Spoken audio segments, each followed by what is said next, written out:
How's it going, boys? Today I wanted to talk about how to avoid failure, whether that's we're talking about short term or long term. And I feel like this video is important to make because when I was younger, or even up to like last year, I'd often struggle with like keeping up good habits. Like once I'd actually like start on and like getting some momentum with my good habits, I would often just like relapse very quickly and like a bunch of times as well, whether that's with like fitness, business, like studying, like pretty much anything in life. And whenever you finally think you have a good grasp over your life, over your habits, over your routine, right?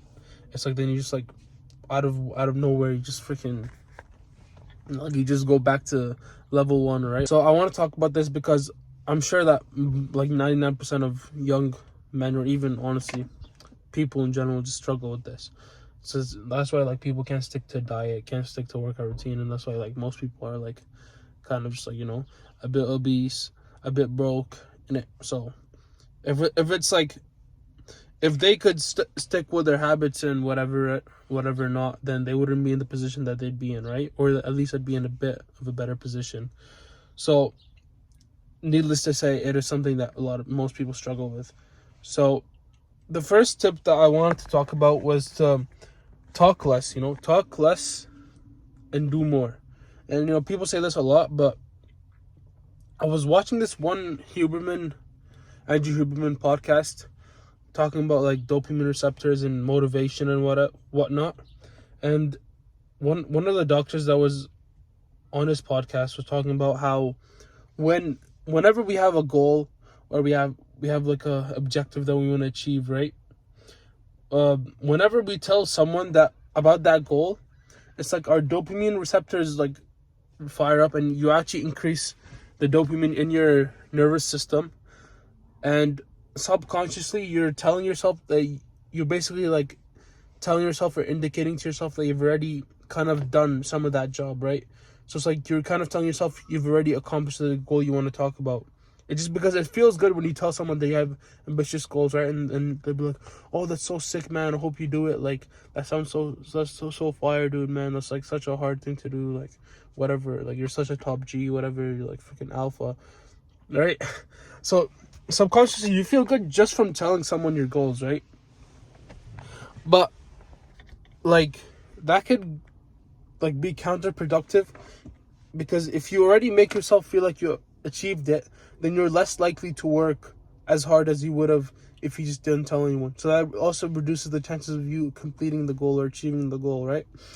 So one thing that I started implementing is I'd only tell one or two people that have a similar goal.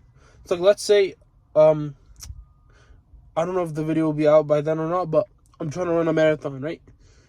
So I don't really tell that many people, except for the YouTube. It's like kind of different, right? You're just like freaking documenting it, right?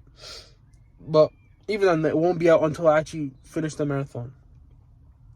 But what I did was like I only told one other person who also is training for the marathon with me, and another person that I know that is also running a marathon.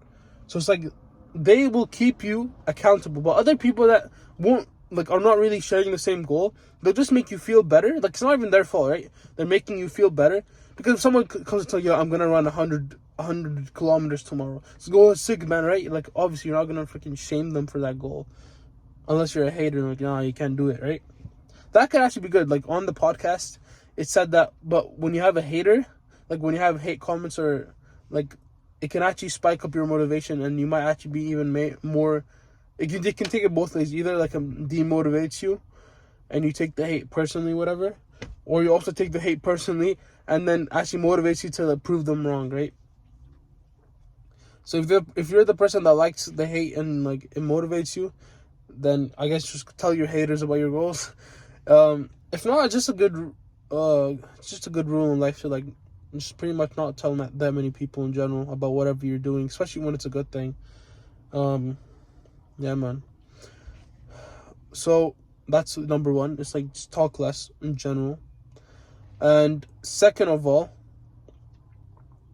it's foreseeing failure, because the best way to avoid the mistakes that you're going to do in the future. It's preparing for those mistakes or those failures from now. Because when you have more time to prepare for something, you're going to be more ready to come to like fight against it, right? It's like if I told you that you're going to lose 10 grand in 2 months. You're going to be more prepared if you know now, because you're going to have 2 more months to prepare and get like somehow get more money from your sources of income, right?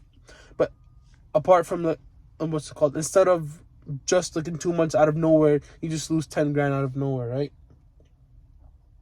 So if you can visualize what are the most probable chances, or what are the most probable things that are going to get in your way of between you and the goal that you want to get to.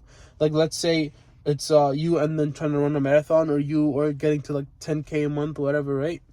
So visualizing what's going to be the biggest barrier between you and that goal, you're going to be more prepared to fight against that. Just a dead YouTuber. You're going to be more ready to fight against it and actually just get through that barrier as well. So let's say with getting to 10K a month, it's like let's say you're doing YouTube videos, right? Or you're being a YouTuber. So the biggest barrier is you like getting lazy and like missing your recordings, right? You're not recording the videos, or you're just gonna like just do a poor job of editing it, or whatever, right? You're not gonna make thumbnails because you're too lazy, or you're not good at thumbnails. Let's say that's your barrier. You're not good at making thumbnails. So if you can prepare from now by getting good at making thumbnails, or just finding someone from now on, and so that you can get that problem sorted out, so you can have good thumbnails for your videos.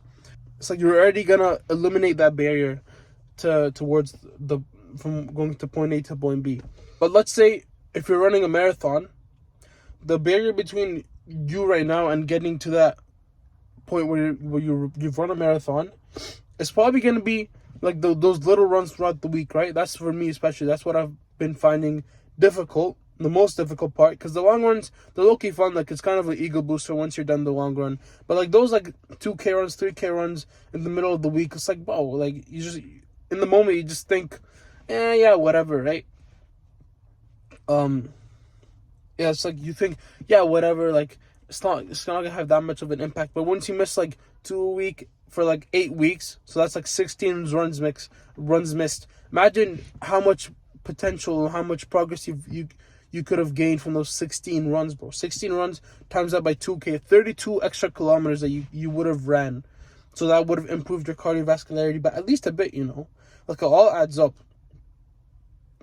So one thing that I wanted to start doing is me recording a video before and after each recovery run, so that I keep myself accountable to actually making those runs. So once you prepare before that failure comes, or that obstacle comes, you're more prepared for it, and then you can actually get through it, you know. Instead of just like out of nowhere, you're like, oh, I just stopped running my recovery runs, right? It's like, oh, what should I do? Or you're like, oh, you can just make a routine so that you have a set time of running each day, whether it's a short run or it's a long run, so that you know what time to run every day, so that it's like less of a friction to actually get those runs done. So that's number 2, which is foreseeing failure. And number 3 is just thinking with your head. Because whenever it comes whenever the part of the day comes where you have to actually do the hard work, or the unpleasant work, you're gonna have to basically either choose instant gratification or delayed gratification. And the reason why you want to think with your head is because whenever you do that, you always focus more on the long-term goals, or whatever, your long-term goals. And the reason why you want to think with your head is because every time you do that, you're more likely to focus on the long term, and that's going to make you more likely to indulge in delayed gratification. Except when you like do all the bad habits. Like, let's say when you eat junk food, you're thinking with your stomach, right? You're not thinking with your head. Whenever you watch those dirty videos, you're not thinking with your head, that's for sure. Whenever you skip a workout, right? You don't think with your head. You just think about like with your body, like, with your muscles. Like, my muscles are sore, I feel tired. You think with your body, not with your mind. So then when you don't think with your head, you're more likely to indulge in instant gratifications because of that instant pleasure of that, But if you're trying to get your goals done, if they're hard goals and worthy goals, they're most likely going to benefit from delayed gratification. So we went over 3 things, right? We first had talk less and do more, right? Except for having those like 1 or 2 accountability partners that share similar goals.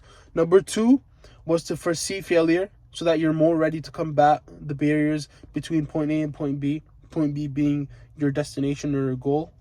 And the third thing was to what? Think with your head. So you have to think with your head and indulge in delayed gratification. And those things, I'm sure, will help you, even if it's just a little bit, with actually getting towards your goals. I hope all of you achieve your goals, and I'll catch you lads later.